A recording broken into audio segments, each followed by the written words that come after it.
నూనె, నెయ్యి, ఉల్లిపాయ, వెల్లుల్లిపాయ ఇవేమీ వేయకుండా ఒక గిన్నెని తీసుకుని ఆ గిన్నెలోకి ఒక గ్లాసు వాటర్ని స్టీమ్ చేయడానికి వీలుగా ఉండేలాగా ఈ విధంగా ఒక హోల్స్తో ఉన్న గిన్నెని పెట్టుకుని, లేదంటే ఇడ్లీ పాత్రలన్నా పెట్టుకోవచ్చండి.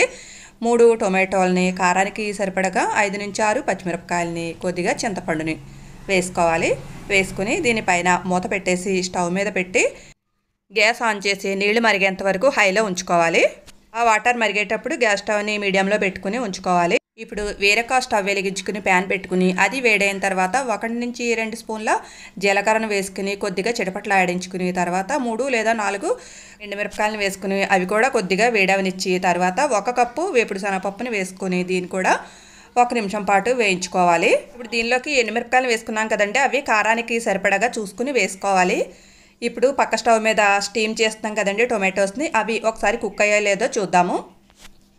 ఇవ్వండి, ఈ విధంగా టొమాటోస్ అనేవి కొంచెం బద్దలైతే టొమాటోస్ లోపల బాగా కుక్ అయిపోయినట్టు. ఈ రెసిపీకి దోరగా ఉన్న టొమాటోలు తీసుకుంటే చాలా బాగుంటుందండి. ఇప్పుడు స్టవ్ ఆఫ్ చేసేసి టొమాటోల్ని, పచ్చిమిరపకాయలని, చింతపండుని కూడా ఒక ప్లేట్లోకి తీసుకుని చల్లారనివ్వాలి.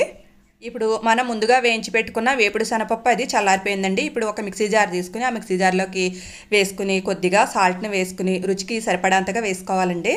వేసుకుని మిక్సీ జార్ మూత పెట్టేసి గ్రైండ్ చేసుకోవాలి. ఇదిగోండి, ఈ విధంగా ఉండాలి.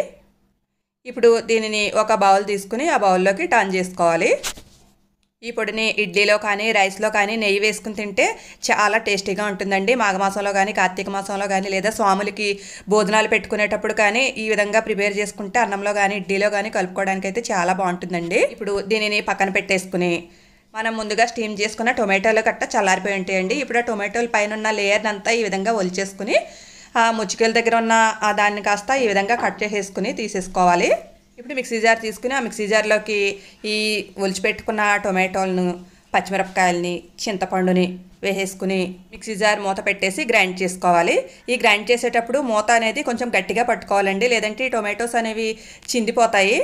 లేదంటే కొద్దిగా టొమాటోస్ని కొంచెం స్మాష్ చేసుకుని అయినా వేసుకోవచ్చండి. నాకైతే కొంచెం చిందినట్టు అనిపించింది, అందుకని చెప్పి మీకు చెప్తున్నాను. ఇదిగోండి, ఈ విధంగా గ్రైండ్ చేసుకోవాలి. బాగా మెత్తగా కాకుండా కొంచెం బరకగా ఉండేలాగా ఉండాలి. ఇప్పుడు ఒక గిన్నె తీసుకుని ఆ గిన్నెలోకి మనం గ్రైండ్ చేసి పెట్టుకున్న టొమాటో పేస్ట్ని సగం వేసుకోవాలి. సగం వేసుకుని దాన్ని మూత పెట్టేసి ఒక పక్కన పెట్టేసుకుని అలా ఉంచుకుందాము. అది ఏం చేయాలో చెప్తానండి. ఇప్పుడు మనం ముందుగా రెడీ చేసి పెట్టుకున్నాం కదండి వేపుడు శనగపప్పుతో పొడి, ఆ పొడిని మీకు ఎంతైతే కావాలో అంత, అంటే మిక్సీ జార్లో ఉన్న టొమాటో పులుపుకి, పచ్చిమిరపకాయ కారానికి సరిపడంతగా ఈ పౌడర్ని అయితే వేసుకుని మరలా ఒక్కసారి జార్ మూత పెట్టేసి ఒక తిప్పుకుంటే మనకి టొమాటో పచ్చడి అనేది రెడీ అయిపోతుంది. ఈ పచ్చడిని ఇడ్లీలో కానీ, అట్లలో కానీ, లేదా రైస్లో కానీ, వారాలప్పుడు కానీ, ఉపవాసాలప్పుడు కానీ, ఉల్లిపాయ, వెల్లుల్లిపాయ తినకుండా వేసుకుంటాను చూడండి నెయ్యి కానీ, అటువంటప్పుడు ఈ విధంగా తయారు చేసుకుంటే వేడివేడిగా తినాలనుకునే వారికి చాలా టేస్టీగా ఉంటుందండి. ఇప్పుడు మనకి పొడి, పచ్చడి రెడీ అయ్యాయి కదండి. ఇప్పుడైతే ఈ టొమాటోతో రసం అయితే ప్రిపేర్ చేద్దాము. ఈ రసం కూడా చాలా టేస్ట్గా ఉంటుందండి. ఇది వచ్చేసి మెయిన్గా పూజలు చేసుకునేటప్పుడు అయితే ఈ వంటకాలు అనేవి చాలా బాగుంటాయండి. మనం నూనెని కానీ, నెయ్యిని కానీ, ఉల్లిపాయని కానీ, వెల్లుల్లిపాయని కానీ వేయకుండా చేస్తున్నాం అనమాట ఈ రెసిపీస్ అనేవి. ఇప్పుడు ఈ టొమాటో రసంలోకి తగినన్ని నీళ్లు పోసుకుని రుచికి సరిపడంతగా ఉప్పు, కొద్దిగా జీలకర్ర పొడి, కొంచెం ధనియాల పొడి వేసుకుని ఈ విధంగా బాగా కలుపుకోవాలి. ఇలా కలుపుకున్న తర్వాత ఒక్కసారి పులుపు, ఉప్పు చెక్ చేసుకుని సర్వ్ చేసుకోవడమే. పచ్చట్లో అయితే కనుక గ్రైండ్ చేసేటప్పుడు 2-3 వెల్లుల్లి రెబ్బలు వేసుకున్నా కానీ చాలా టేస్ట్గా ఉంటుందండి. కానీ పూజలప్పుడు అయితే అవి ఏం వాడం కాబట్టి వేయట్లేదు. ఈ విధంగా మనకు నచ్చిన వాటితో సర్వ్ చేసుకుని తినడమేనండి. మీరు కూడా ట్రై చేసి మీకు నచ్చినట్లయితే కనుక కామెంట్ చేయండి. అలాగే వీడియోని లైక్ చేసి షేర్ చేయండి. ఫస్ట్ టైం చూస్తున్నట్లయితే కనుక సబ్స్క్రైబ్ చేసి పక్కనే ఉన్న బెల్ ఐకాన్ని యాక్టివేట్ చేసుకుంటే నేను పెట్టిన ప్రతి వీడియో నోటిఫికేషన్ వస్తుంది. నెక్స్ట్ మరొక మంచి వీడియోతో కలుద్దాం. బాయ్.